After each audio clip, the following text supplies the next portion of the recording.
What up guys, we got a new game to talk about. It's called Marathon and it was just revealed to millions of people around the world. Many content creators were sponsored to stream the gameplay reveals on Twitch, reaching over 500,000 concurrent viewers for a game that isn't even out yet. And considering this game is being developed by Bungie, the same studio behind games like Destiny and Halo, it makes sense why it's such a big deal for so many gamers out there. But the gameplay trailer sparked a very mixed reaction across social media. Many people have been very quick to defend Bungie from all the criticism it's been getting, while others are already predicting that Marathon is going to end up like Concord before they even had the chance to play it. I mean, there's even been a lot of content creators making videos for why they believe Marathon could be dead on arrival. But personally, I just want to try and highlight some of that criticism and sort of bring my own perspective as to why I believe some of that negativity is justified. I mean, what does Marathon actually offer in comparison to other team-based extraction shooters? The premise of Marathon is pretty simple. You enter a match with other players and AI enemies, where the goal is to survive, scavenge, and escape. You search for valuable loot like weapons, gear, and rare items to sell or keep. You can complete missions for traders and factions to earn rewards and unlock better equipment. You will engage in combat with both enemy AI and real players, and if you happen to die, you lose everything. But if you do manage to survive, you must reach an extraction point to safely leave the map.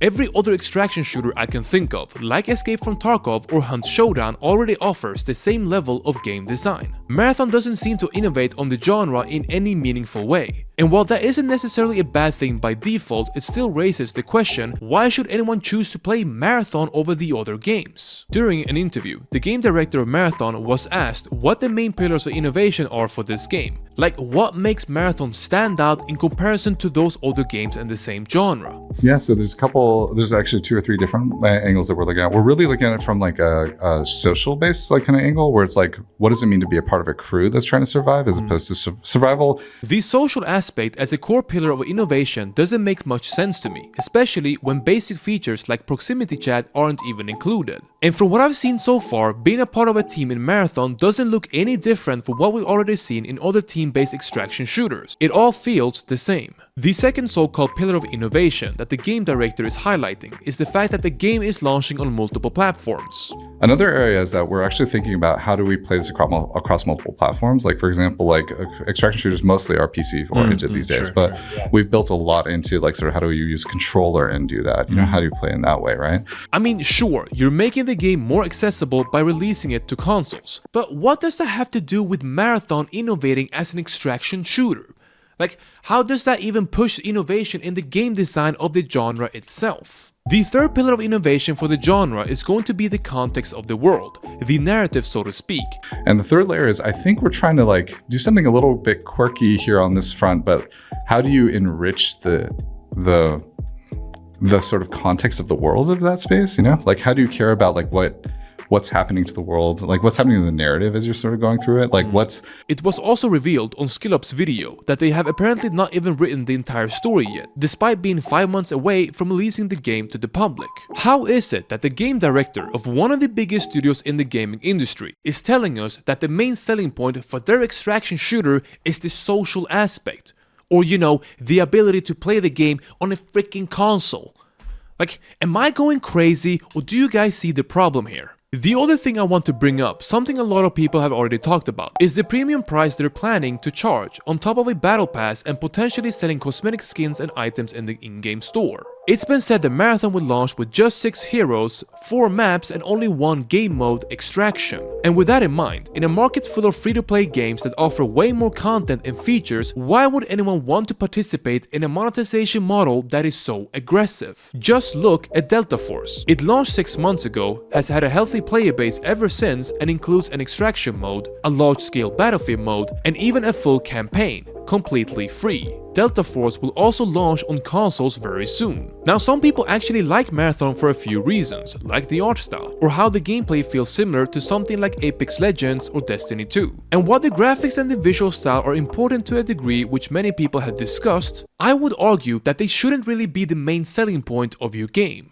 From what we saw in the trailers, there really wasn't anything special about the gameplay itself to justify all the hype. So basically, what we're looking at with Bungie's new Marathon is just another live service shooter that doesn't bring anything new to the table, and it's arriving late to the party. And it's just very unfortunate because, you know, we're talking about a AAA studio that is worth billions of dollars. I mean, it's freaking Bungie. You would expect Bungie to innovate and to push the genre forward with fresh gameplay mechanics and better design choices. And with only 5 months away from the official release, I have a very hard time believing that they're going to change anything that is fundamental to Marathon. So to wrap up this video, I just want to say that I'm actually really happy to see Bungie face this level of criticism. This isn't about blindly hating or being pessimistic. I believe it's about having a fair and honest view of what makes a game worth purchasing and playing in today's market. There's something I have in my chest, something that truly bothers me, which is that anytime I choose to speak out, whether it's individually with other people or, you know, making a video and addressing the negative aspects of video games, people always tell me, "But Mosles, stop being a hater," or, you know, "But it's in alpha, Mosles, just give them more time." And it's just, bro, it's so exhausting. Like, why are we normalizing this? How about you raise your standards, you know? For the longest time ever, most people were quick to pre-order games and overlook every red flag or poor decision made by the studios. Whether it was aggressive monetization or launching half-finished games in early access, many gamers have continued to ignore these problems for years. But now, with all the backlash surrounding Marathon, we're finally starting to see a shift in real time.